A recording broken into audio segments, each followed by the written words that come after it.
it's Emily, and I'm the Youth Outreach Librarian at the Arlington Heights Memorial Library.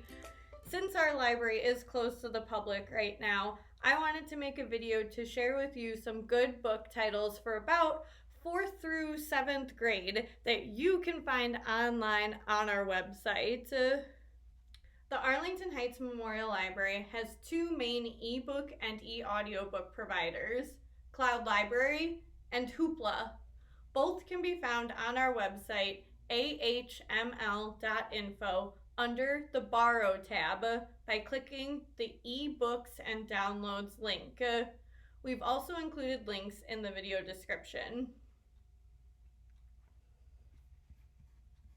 By the way, if you live in a town other than Arlington Heights, you should check your home library's website to see what e-resources they subscribe to, because you may even be able to find some of the books I'm about to talk about. Today, I'm going to focus on books available on Hoopla for this video, because multiple users can check out the same title at the same time. Wouldn't that be so fun if you were reading the same book as your friend right now? I will be giving my suggestions for age range for each book, but grown-ups, you work with your children to make the judgment call on if a title would be a good fit. If you want to learn about a way to get even more recommendations, stick around until the end of this video or click on the Book Me link in the video description.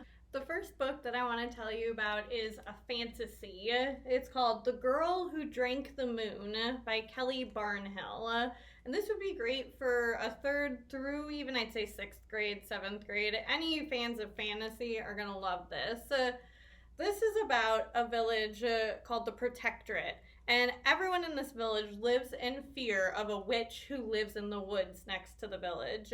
They're so afraid of this witch that every year they leave their youngest baby that was just born in the village abandoned in the woods as a sacrifice to the witch. But it turns out that the witch is good. Her name is Zan, and she cannot figure out why this village keeps leaving their babies in the woods. It's really annoying to her. So every year she decides to take the baby to the next village over to find them a good home. And on her way there, she reaches up and she feeds the baby Starlight to give them good luck. One year though, a baby's left in the woods that Zan feels drawn to unlike any other baby before. She's so distracted by this little baby that when she reaches up to feed it Starlight, she accidentally grabs Moonlight and feeds it to the baby, which gives her magic powers. So Zan decides that she must adopt the baby, and she names her Luna. Now, have you ever had to deal with a toddler? Can you imagine what it would be like if that toddler had magic powers? I mean, at one point, Luna is running around and turning rivers into cake to eat. So, in order to protect Luna from herself and everyone around her, really, Zan decides to lock her magic deep inside her. When Luna approaches her 13th birthday, her magic begins to emerge, which is on schedule, but something is happening, and now Zan is far away. Meanwhile, a young man in the Protectorate is determined to free his people by killing the witch. Soon, it's going to be up to Luna to protect those who have protected her whole life. So, if you like fantasy, like I said, or any great adventure story, this is fantastic. It's called The Girl Who Drank the Moon by Kelly Barnhill. The next book I want to tell you about is called Hello Universe by Erin and Trotta Kelly. This would be good for a 4th through 7th grader, anyone who enjoyed the book Wonder or likes any books that are told from multiple points of view are going to really like this one. One of the main characters is Virgil, and he's the shy one in his family and in his class. Okay, he's the shy one everywhere. His parents have even given him the nickname Turtle, which he really hates but doesn't know how to tell them. His best friend is his pet guinea pig Gulliver that he likes to carry around with him in his backpack, but he really wants to be friends with his classmate Valencia. But again, he's super shy. Valencia Somerset is smart, brave, and secretly lonely. She's deaf, so a lot of her classmates don't really feel like trying to be friends with her, but she loves everything about nature, so she decides she's just going to go on the adventures on her own. But one day, Virgil decides that he wants to go talk to his friend Kaori about this, because Kaori is a self proclaimed psychic who thinks that the universe wants Virgil and Valencia to be friends.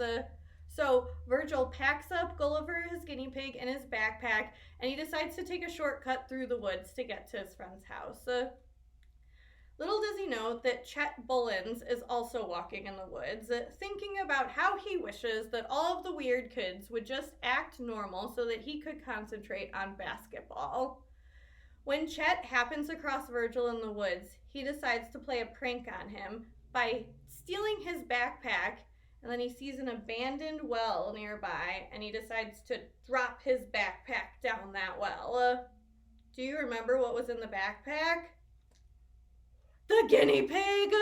Oh no, so obviously Virgil has to go down and get his guinea pig. So he starts climbing down the well, and that's when he realizes that there's actually a pretty big drop in between the bottom of the well and where the ladder ends.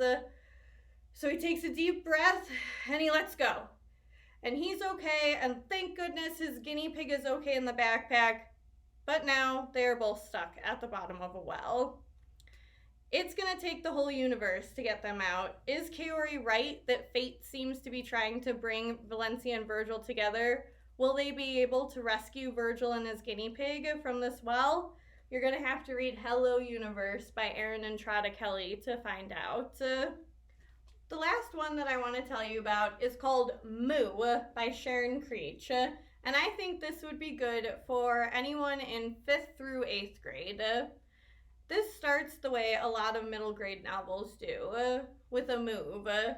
12-year-old Raina has always lived in a city her whole life, but her parents decide that they want a change. Instead of just getting a new car or something like that, they decide to move them to rural Maine, a place that may just be a few states over, but feels like an entirely different world. For example, they now live right next door to a farm. They also live really close to a woman who has quite the reputation around town. She lives in the house on Twitch Street. Just before you reach the farm, at the far edge of town, at the end of Twitch Street, was a tall, narrow house that tilted to one side. Thick, twisted vines crept up the side of the gray house, around doors and windows to the chimney top.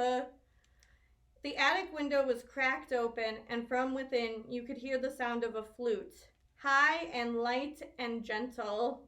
Miss Falala lived in that house. Falala is how you say her name.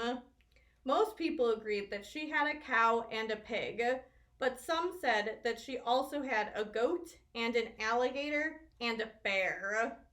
Some people said not to bother Miss Falala because she was old. Others said not to bother her because she made weird things happen.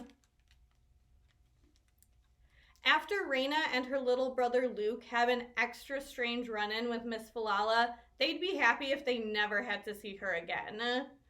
But then they find out that their parents have volunteered them to help Miss Falala over the summer with taking care of her animals, including the world's most stubborn cow, Zora. This is a book in verse, which means that it's poetry. So if you think about it, the author really has to put a lot of thought into every word that they put on the page. So if you want to try something different, Moo by Sharon Creech would be a good one for you. So if you would like recommendations for other things to read on Cloud Library or Hoopla for anyone ages 0 through 99, please fill out the Book Me form, which is located on the Reader Services page, which is under the Services tab on our website. In my videos, I'm only going to be talking about books for about 2nd grade through early high school, but I have some absolutely fantastic coworkers who would love to help me help you find some good titles for any other age. I also wanted to throw out there that if you're an educator in any of the schools located in Arlington Heights, please feel free to reach out to me if there's any way that Arlington Heights Memorial Library can help you while you navigate continuing your students' education. Please email me at youthoutreach@ahml.info. So that's it. I hope that at least one of those books sounded interesting to you. If not, please reach out to us. Fill out that Book Me form. We would love to find you some good stuff to read. Our library may be closed, but we're still here for you. We want to get through this together, okay? So thank you for watching. Bye.